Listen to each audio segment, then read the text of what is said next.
Shalom, damai sejahtera Tuhan Yesus Kristus menyertai kita orang semua. Kami para penatua berharap jemaat GKB Kefas di mana saja berada dan juga umat Tuhan di mana saja berada yang menyempatkan diri mendengarkan khotbah di minggu pagi ini lewat channel YouTube GKB Kefas. Kami berharap saudara-saudara sekalian dalam keadaan sehat dan kiranya damai sejahtera Tuhan Yesus Kristus melingkupi hati dan kehidupan saudara-saudara dan keluarga saudara-saudara. Baik, sebelum kita mendengarkan firman Tuhan di pagi hari ini, mari kita satu di dalam doa. Tuhan Yesus, Allah yang Maha Kuasa, kami datang kembali kepadamu. Kami mohon kepadamu untuk memberikan roh-Mu yang kudus, agar dapat datang dan melingkupi kami, memenuhi hati pikiran kami, sehingga kami dapat mengerti firman. Apapun yang Kau inginkan kami tahu di pagi hari ini, sehingga ketika kami mengerti, kami akan melakukannya. Hamba berdoa untuk semua jemaat GKB Kefas di mana saja berada, dan juga jemaat Tuhan yang mendengarkan khotbah lewat channel ini. Mau berdoa di dalam nama Tuhan Yesus, biarlah firman-Mu ini Tuhan dapat dimengerti oleh mereka semua oleh karena pertolongan daripada-Mu ya Roh Kudus, dan mereka akan melakukannya. Kami berdoa pengurapan daripada-Mu Tuhan melingkupi menyertai kami semua. Hamba yang berbicara adalah hamba, dan biarlah Engkau yang memperkatakan semuanya.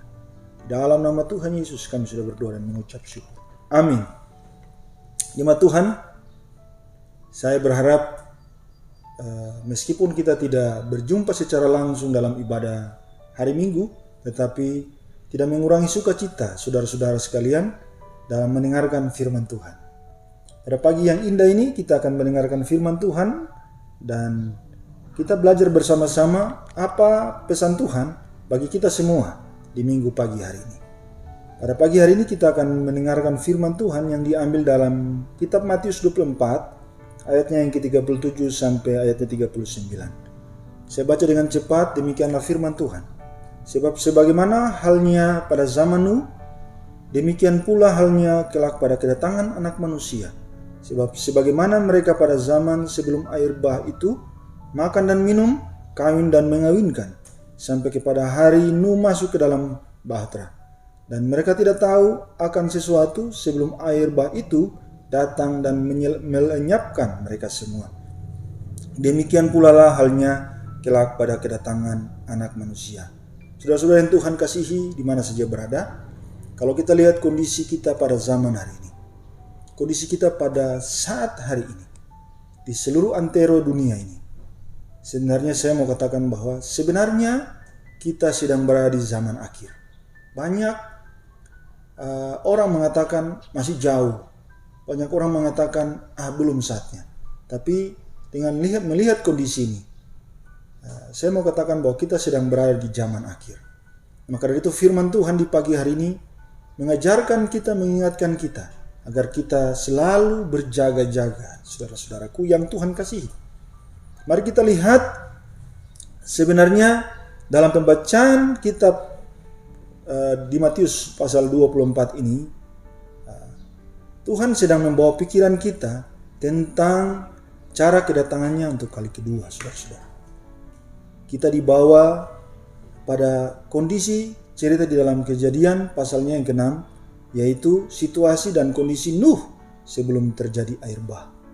Saudara-saudara pasti pernah dengar cerita tentang Nuh di mana si antero bumi dimusnahkan oleh Tuhan melalui air bah.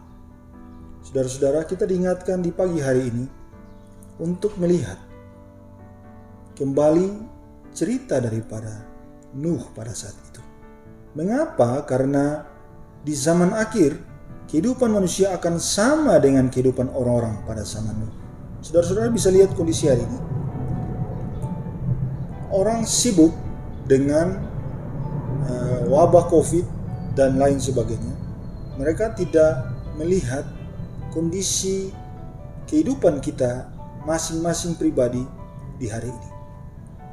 Kalau kita lihat firman Tuhan di pagi hari ini, Tuhan sedang mengaitkan antara kedatangannya kali kedua dengan kondisi Nuh pada saat itu. Saudara-saudara yang Tuhan kasihi, karena apa? Karena kondisi kita di zaman akhir akan mirip sekali dengan kondisi orang-orang yang hidup pada zaman Nuh.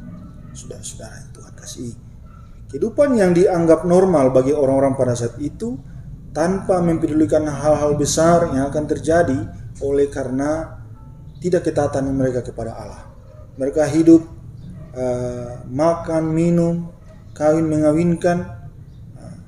Kejahatan manusia semakin besar di bumi dan segala kecenderungan hatinya selalu membuahkan kejahatan semata-mata. Saudara-saudara yang Tuhan kasihi, kondisi ini kalau kita bicara tentang makan, minum, kawin, mengawini, kalau saya bilang kawin mengawini, lebih keren lagi saya bilang begini, kawin baku kawin. Banyak sekarang orang seperti itu. Kawin baku kawin, sudah punya istri, sudah punya suami, baku kawin. Belum menikah, baku kawin. Belum disahkan, sudah tinggal sama-sama. Terus bilang, tidak apa-apa. Kalau budaya, kita sudah nikah secara budaya, tidak apa-apa. Kan budaya dulu, baru nanti agama. Bukankah kita semua diciptakan oleh Tuhan? Dan Tuhan lebih dulu ada daripada kita semua yang ada. Bukan budaya, saudara-saudara. Sehingga kalau kita bicara kawan mengawinkan, makan, minum, dan sebagainya, ini bicara tentang kebutuhan daging yang kita prioritaskan, yang kita utamakan ketimbang apa yang Tuhan inginkan. Kondisi hari ini saudara-saudara bisa bayangkan dan saudara-saudara bisa lihat dengan mata saudara-saudara sendiri. Bagaimana setiap individu di dalam dunia, khususnya kita di sini, lebih mengutamakan diri sendiri untuk mengenyangkan perut, mengutamakan makan dan minum, dan kawin mengawinkan. Semakin banyak anak, semakin banyak uang, semakin banyak istri. Istri simpanan, istri tabungan, dan istri-istri yang lain. Saudara, kondisi ini pun terjadi pada saat zaman Nuh. Dan kejahatan lebih diutamakan. Dan kecenderungan hati mereka berbuahkan kejahatan semata-mata. Saudara-saudara bisa bayangkan kondisi pada saat itu. Dan saudara bisa lihat contoh pada zaman sekarang. Saudara-saudara yang Tuhan kasihi, mari kita lihat kondisi manusia pada zaman Nuh di Kejadian 6. Saudara-saudara bisa buka di Alkitab saudara-saudara masing-masing di Kejadian pasalnya ke-6. Di ayat yang ke-5 berbunyi seperti begini. Ketika dilihat Tuhan bahwa kejahatan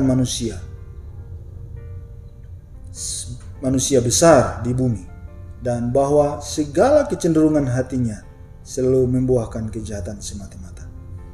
Ketika Tuhan melihat bahwa semuanya ujung-ujungnya kejahatan, jahat. Kalau kita bilang jahat di Yakobus 3 ayat 16, itu bicara tentang mementingkan diri sendiri dan iri hati.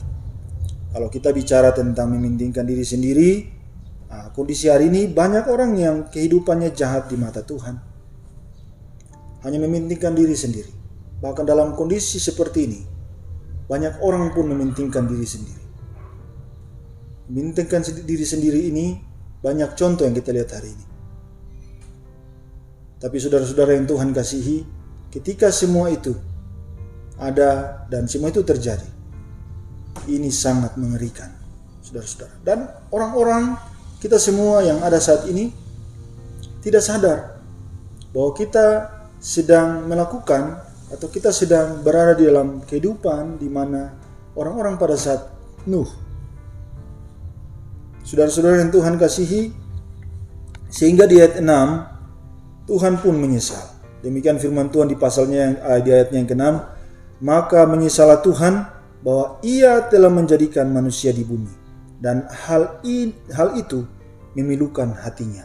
Saudara-saudara, kalau kita bilang pilu, memilukan berarti sesuatu yang dirasakan dalam hati yang benar-benar mengecewakan. Ada satu lagu yang mengatakan pilu-pilu, tapi saya mau kasih tahu bahwa itu kurang. pilu yang dirasakan oleh Tuhan ini, pilu yang membuat Tuhan itu bersedih sekali. Dan ini, saudara-saudara yang Tuhan kasihi, ini disebabkan oleh kejahatan yang semakin hari semakin mengerikan pada saat itu. Dan juga pada saat hari ini kita berada. Kita hidup di zaman kasih karunia. Bukan berarti hidup kita seenaknya kita. Kita melakukan apa yang kita inginkan. Kita melakukan apa yang kita mau. Bahkan kita bilang begini, Tuhan sudah mati di kayu salib. Kita melakukan apa saja, terserah kita. Kita pasti diampuni dan kita masuk surga. Saya mau kasih tahu saudara-saudara, jangan main-main dengan kasih karunia yang Tuhan berikan. Tuhan membayar saudara-saudara dan saya dengan darahnya yang kudus. Bukan dengan emas, bukan dengan perak dan permata. Dia membayar dengan darahnya yang kudus dan mahal. Dan dibayarnya dengan lunas. Saudara-saudara harus hargai itu. Dengan hidup seturut dengan apa yang dia inginkan. Dan dia perintahkan. Bukan hidup seenaknya. Seenak perut, seenak apa yang kita inginkan.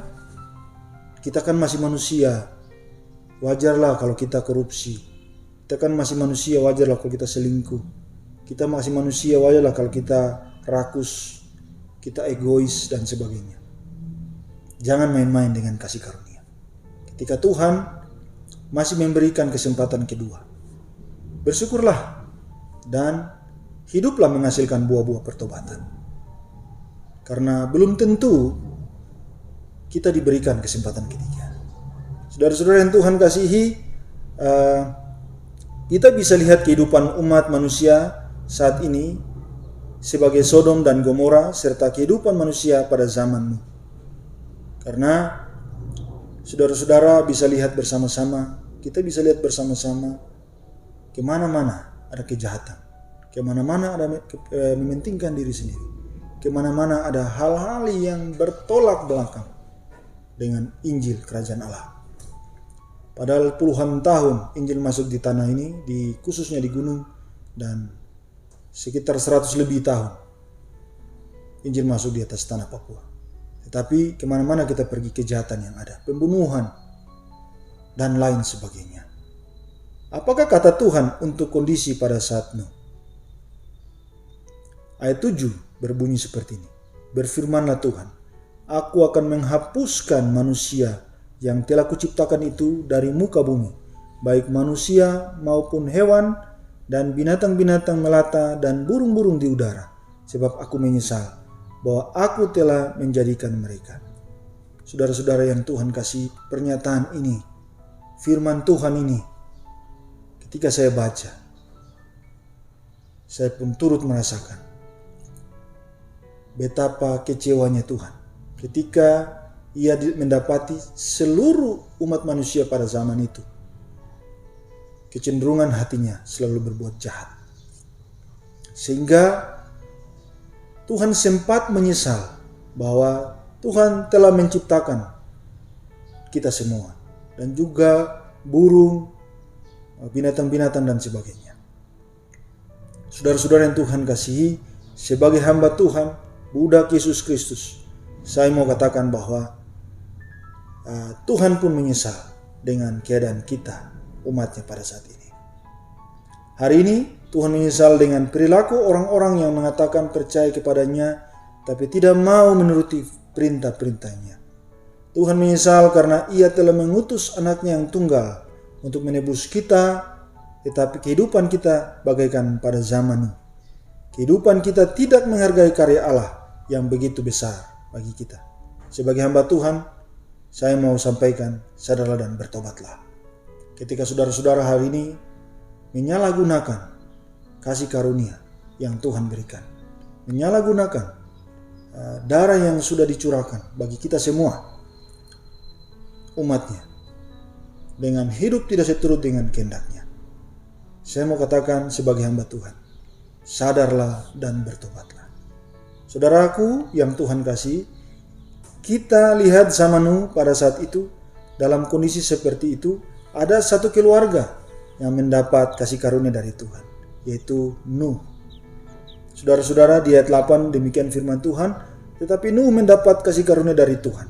Ayat 9, inilah riwayat Nuh, adalah seorang yang benar dan tidak bercela di antara orang-orang sesamanya. Dan Nuh itu hidup bergaul dengan Tuhan. Saudara-saudara, dalam kondisi yang begitu ngeri, kondisi yang begitu parah. Kalau kita dalam hari ini tiba-tiba kita dibawa dan melihat kondisi pada saat zaman Nuh, saya pikir lebih ngeri lah. Karena semuanya jahat. Dan di tengah-tengah kondisi itu ada satu keluarga, khususnya satu orang yang namanya Nuh ini, yang mendapat kasih karunia Tuhan. Dan di dalam ayat 9 dikatakan Nuh adalah orang yang benar dan tidak bercela di antara orang-orang sesamanya, dan Nuh itu hidup bergaul dengan Allah. Kita akan lihat Nuh mendapat kasih karunia dari Tuhan karena kehidupannya yang berbeda 180 derajat dari orang-orang sesamanya. Apa yang Nuh lakukan, apa kehidupan Nuh sehingga Nuh mendapat kasih karunia? Mari kita lihat yang pertama adalah Nuh orang yang benar. Dalam bahasa aslinya atau bahasa Ibrani, orang yang benar ini dalam bahasa Ibrani adalah tzedek. Dalam bahasa Inggris lawful, dalam bahasa Indonesia hidup menurut hukum. Jadi hidup benar adalah jika ya katakan ya, jika tidak katakan tidak. Kita hidup di dalam kebenarannya, di mana kebenaran itu sendiri adalah Kristus Yesus Tuhan. Kita hidup menuruti semua perintahnya.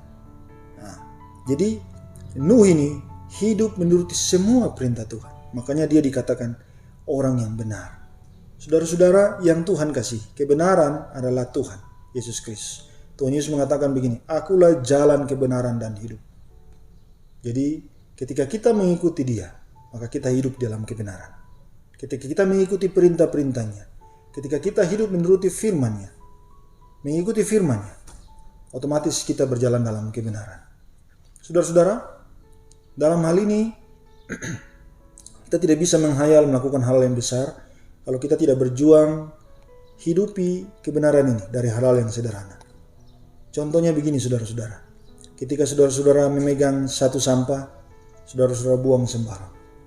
Ini saudara-saudara tidak bisa menghayal bilang melakukan kebenaran yang besar. Melakukan perintah-perintah Tuhan yang besar. Karena ketika perintah yang sederhana, perintah yang disampaikan, saudara-saudara lalai, bagaimana saudara-saudara mau lakukan perintah-perintah yang besar. Dan hidup benar di hadapan Tuhan. Jadi ketika saudara-saudara memegang sampah, buanglah pada tempatnya. Ketika saudara-saudara menggunakan motor, gunakanlah helm. Ketika saudara-saudara berada di persimpangan atau perempatan pertigaan, ketika lampu merah, saudara-saudara berhenti. Meskipun tidak ada orang pada saat itu. Saya mau cerita kepada saudara-saudara, suatu ketika saya harus ke Jayapura dan menggunakan maskapai Wings, dan itu harus lapor jam 5 pagi. Ketika saya bergegas-gegas dari rumah menuju ke bandara, tiba di satu pertigaan, dan di pertigaan itu lampunya merah. Kebetulan pada saat lampu merah, dan tidak ada orang sama sekali di situ. Tapi ketika saya mau belajar untuk menghidupi kebenaran dari hal-hal sederhana, saya berhenti di situ meskipun tidak ada orang. Saya berhenti ketika lampu itu masih merah, dan ketika lampu itu hijau, baru saya jalan. Mungkin orang-orang pada saat itu kalau ada yang lihat, mereka mungkin bilang seperti ini. Orang ini dia kayaknya kurang waras. Kan tidak ada orang. Tapi saudara-saudara, ketika saudara-saudara mau hidup benar di hadapan Tuhan, saudara-saudara harus mulai dari hal sederhana. Saudara-saudara yang Tuhan kasihi, banyak hal, banyak contoh, kita harus hidup benar dimulai dari hal sederhana. Jadi perhatikan introspeksi diri kita masing-masing. Ketika hari ini kita rindu untuk melakukan kebenaran firman Tuhan, rindu untuk hidup benar, tetapi hal-hal sederhana kita abaikan. Saya mau kasih saudara-saudara, bertobatlah dan berusahalah hidup mulai dari hal-hal sederhana. Ketika saudara-saudara makan sesuatu, saudara buang tidak pada tempatnya, saudara-saudara melakukan segala sesuatu, ada aturannya, tetapi saudara-saudara langgar meskipun hal-hal yang sepele, saudara tidak sedang berjuang untuk hidup dalam kebenaran. Jadi hal yang pertama yang kita belajar hari ini adalah Nuh adalah orang yang benar, dan dia hidup melakukan apa yang Tuhan kehendaki. Saudara-saudara, hal kedua yang dilakukan oleh Nuh adalah Nuh hidup tidak bercela. Hidup tidak bercela di sini bahasa Ibrani-nya adalah tan me'em, dalam bahasa Indonesianya cacat, mencemarkan, merusak, menodai. Jadi kondisi bercela ini adalah kondisi kita ketika kita hidup di luar firman Tuhan. Jadi ketika kita hidup di dalam kebenarannya, maka hidup kita tidak akan bercela. Jadi ketika kita hidup dalam kebenaran, mengikuti firman-firmannya, otomatis hidup kita tidak bercela. Kalau hari ini orang mengatakan begini, itu biasa karena kita masih manusia. Itu biasa karena kita masih dalam dunia. Itu biasa karena kita hidup di tengah-tengah kondisi orang-orang yang hidup seperti itu. Tapi saya mau kasih tahu saudara-saudara sekalian, ada posisi tawar bagi kita ketika kita hidup tidak bercela. Ketika kita hidup benar di hadapan Tuhan. Ketika kita hidup tidak bercacat di hadapan Tuhan. Saudara-saudara yang Tuhan kasihi, hal yang berikut dari Nuh adalah Nuh hidup bergaul dengan Allah. Bahasa Ibrani ini adalah haulak. Dalam bahasa Inggris walk, dalam bahasa Indonesianya jarak untuk dijalani. Jadi hal ini berbicara tentang jarak atau kedekatan kita dengan Tuhan. Jadi hidup bergaul dengan Tuhan ini berbicara tentang keintiman. Bukan berbicara tentang rutinitas kita. Bukan berbicara tentang setiap minggu saya harus pergi gereja. Ada beberapa hari di mana kita harus ikut ibadah tertentu. Tetapi tidak ada keintiman dengan Tuhan. Karena sebenarnya saudara-saudara yang Tuhan kasihi, ibadah yang kita lakukan tanpa keintiman dengan Tuhan, sesungguhnya sebenarnya itu adalah rutinitas kita saja. Tapi kita lihat apa yang dilakukan oleh Nuh. Nuh hidup bergaul dengan Allah. Ada kedekatan, ada hubungan emosional, ada keintiman antara Nuh dan Allah. Dia terus membangun relasi setiap saat. Apa-apa dia berdoa, apa-apa dia melakukan segala sesuatu, dia bersandar kepada Tuhan. Saya mau cerita satu hal kepada saudara-saudara sekalian. Kami dan saya berharap jemaat GKB Kefas masih menjalankan ini. Masih menjalankan ibadah subuh, saat-saat teduh dengan Tuhan, dan jam 7 malam ibadah dengan keluarga, ataukah yang masih bujang beribadah dengan teman atau beribadah sendiri dalam kamar. Saya berharap saudara-saudara masih menjalankan ini. Karena inilah salah satu cara untuk kita bergaul dengan Tuhan. Sebagai contoh, saya sendiri, ada satu hari ada beberapa saat di mana ada jam-jam tertentu yang menjadi kesepakatan saya dengan seisi rumah saya sama istri dan anak-anak untuk berdoa kepada Tuhan. Ada beberapa jam di luar ibadah subuh dan juga ibadah malam. Dan hal ini sebenarnya semata-mata bukan sebuah rutinitas, tapi sebuah hal yang kita ambil sebagai langkah supaya kita lebih dekat, lebih intim lagi dengan Tuhan. Dan ini dilakukan oleh Nuh, sehingga ia mendapat kasih karunia dari Tuhan. Ada 3 hal yang kita belajar hari ini, yaitu dia orang benar, dia tidak bercela, dan dia hidup bergaul dengan Tuhan. Saudara-saudara yang Tuhan kasih di mana saya berada, ketika saudara-saudara mendengarkan firman kebenaran Tuhan ini, ketika saudara-saudara belum mempunyai saat teduh dengan Tuhan, saudara-saudara belum membangun relasi dengan Tuhan lebih intim lagi, sebaiknya saudara-saudara bertobat. Tetapi saudara-saudara kalau sudah membangun itu dan saudara-saudara lalai, kadang-kadang lupa, kadang-kadang malas, saudara-saudara bertobat juga dan kembali membangun hubungan dengan Tuhan, dengan membaca firman Tuhan, melakukannya, dengan berdoa kepada Tuhan, dan bersandar kepada Dia kapan saja, di mana saja saudara-saudara berada. Jadi saudara-saudara yang Tuhan kasihi, dalam hal membangun hubungan dengan Tuhan atau bergaul dengan Tuhan, tidak ada harinya. Hari Minggu saja terus saya nanti bergaul dengan Tuhan, nanti Senin sampai Sabtu saya tidak bergaul dengan Tuhan. Saya sibuk dengan kegiatan duniawi, saya sibuk dengan pekerjaan, saya sibuk dengan sekolah, saya sibuk dengan belajar. Nanti hari Minggu baru saya mulai bergaul dengan Tuhan. Saudara-saudara, kalau kondisi seperti ini, saudara-saudara bertobat. Karena kita manusia ciptaannya, kita diberikan nafas kehidupan, kita diberikan kesehatan yang baik. Sudah sepatutnya kita mencarinya. Kapan, di mana saja berada, kapan saja, dengan situasi apapun itu. Kita harus bersandar kepada Dia. Kita membangun hubungan, kita bergaul dengan Dia. Karena tanpa Dia, kita akan mati. Tanpa Dia, kita akan kering. Saudara-saudara yang Tuhan kasih, ketika saudara-saudara melakukan semuanya ini sebagai rutinitas, saudara-saudara akan kering. Kelihatan dari hidup saudara-saudara nanti. Saudara-saudara yang Tuhan kasih yang di mana saja berada, ada beberapa yang kita lihat bahwa ketika Nuh mendapat kasih karunia dari Tuhan, Nuh dan seisi rumahnya diselamatkan. Nuh disuruh membuat bahtera sesuai dengan petunjuk dari Tuhan. Bahtera inilah yang dipakai untuk menyelamatkan keluarga Nuh dari air bah. Nuh adalah kepala keluarga yang hidup benar, tidak bercela dan bergaul dengan Tuhan, sehingga seisi rumahnya diselamatkan. Istri, anak, dan menantunya juga diselamatkan. Nuh melakukan perannya sebagai imam di dalam rumah tangganya, sebagai kepala keluarga yang luar biasa.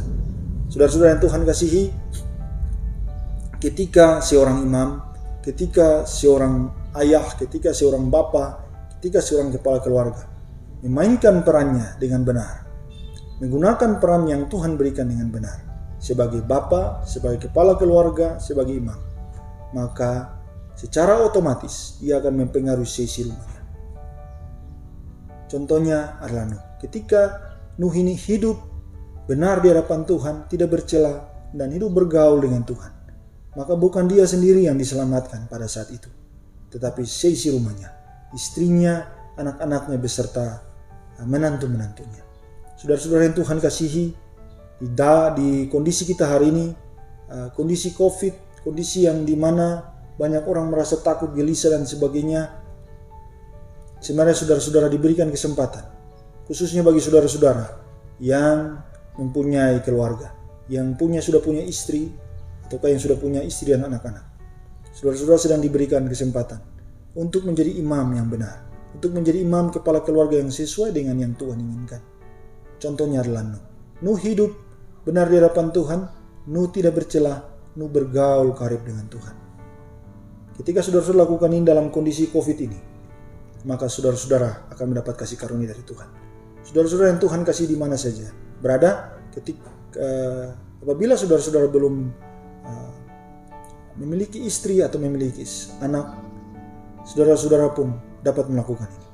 Saudara-saudara ditakdirkan sebagai seorang laki-laki atau seorang perempuan untuk melayani Dia, untuk taat kepada Dia. Saudara-saudara yang Tuhan kasih di mana saudara, jemaat GKB Kefas yang Tuhan kasihi, ketika saudara-saudara membawa diri saudara-saudara untuk taat kepadanya, untuk melakukan semua perintah-perintahnya di dalam rumah saudara-saudara, saudara-saudara akan menjadi terang di situ.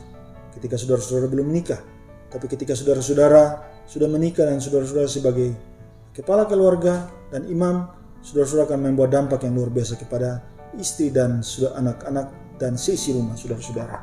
Ini pun yang dilakukan oleh Nuh pada saat itu, sehingga seisi rumahnya diselamatkan. Saudara-saudara yang Tuhan kasih, bahtera menunjukkan kita kepada keluarga. Banyak orang yang bilang begini, bahtera rumah tangga, bahtera pernikahan, dan sebagainya. Tapi kita mau lihat di sini apa makna bahtera yang sebenarnya. Saudara-saudara yang Tuhan kasihi, ada banyak bahtera yang dibangun tidak sesuai dengan perintah Tuhan. Berapa banyak orang-orang di atas tanah ini yang belum disahkan oleh Tuhan, belum diberkati oleh Tuhan, dan masih menjalankan bahtera itu. Berapa banyak orang yang masih mengutamakan, masih mendahulukan adat daripada kebenaran firman Tuhan. Kalau belum mas kawin, belum bisa diberkati oleh Tuhan di gereja. Akhirnya apa? Bahtera yang mereka jalankan hari ini tidak sesuai dengan apa yang Tuhan kehendaki. Saudara-saudara yang Tuhan kasihi, ada banyak bahtera juga yang bukan Tuhan lagi yang mengemudikannya. Berapa banyak saudara-saudara? Ketika bahtera itu sudah ada, sudah dibentuk, dan sudah jalan, bukan Tuhan yang mengemudikannya, bukan Tuhan yang menuntun, memimpin, melainkan kepentingan kita, keegoan kita, hikmat dari dunia kita pakai untuk menuntun bahtera itu. Berapa banyak keluarga yang tidak memiliki bahtera yang sesuai dengan perintah Tuhan. Kondisi keluarga hari ini, keluarga-keluarga di atas tanah ini, keluarga-keluarga yang seharusnya, yang sudah seharusnya menjadi contoh, malah menunjukkan hal-hal yang tidak sesuai dengan kebenaran firman Tuhan. Berkelahi, bertengkar, bahkan ada yang sudah bercerai. Saudara-saudara yang Tuhan kasihi, ketika Nuh diperintahkan untuk membangun bahtera, bahtera itu diperintahkan, dan Nuh membangunnya sesuai dengan perintah daripada Tuhan. Segala sesuatu, ukuran dan apapun itu diperintahkan oleh Tuhan dan dilakukan oleh Nuh. Persis seperti itu. Sehingga bahtera itu jalan dengan luar biasanya dan Tuhanlah yang mengemudikannya. Saudara-saudara yang Tuhan kasih, ketika hari ini ada hal-hal yang tidak sesuai dengan apa yang Tuhan inginkan, belum terlambat saudaraku. Mari setiap umat Tuhan, khususnya pria atau seorang bapa, mari bangun bahtera yang benar sesuai dengan perintah Tuhan, dengan hidup benar, tidak bercela, dan hidup bergaul dengan Tuhan, serta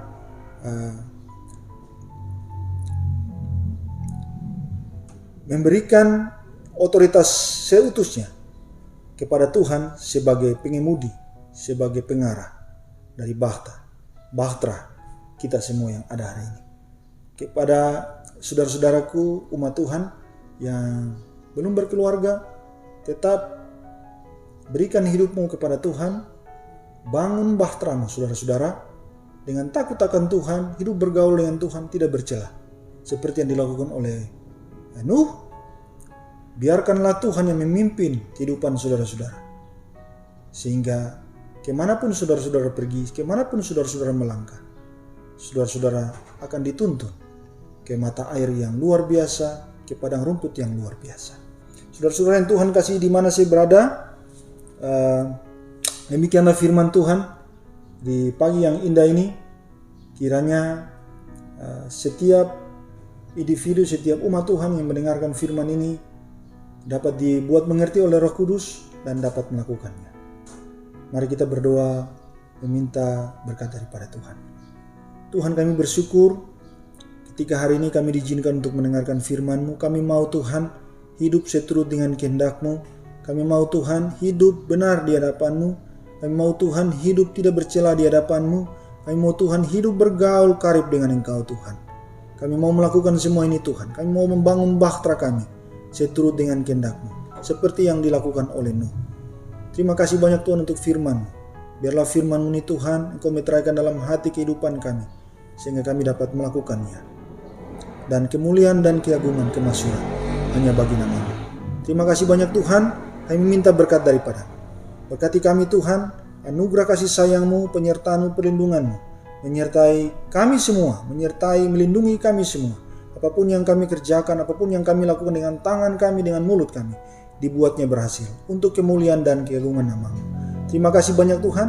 Di dalam nama Tuhan Yesus Kristus kami sudah berdoa dan mengucap syukur untuk berkat di pagi hari ini. Amin. Tuhan Yesus memberkati saudara-saudara sekalian dimanapun saudara-saudara sekalian berada. Amin.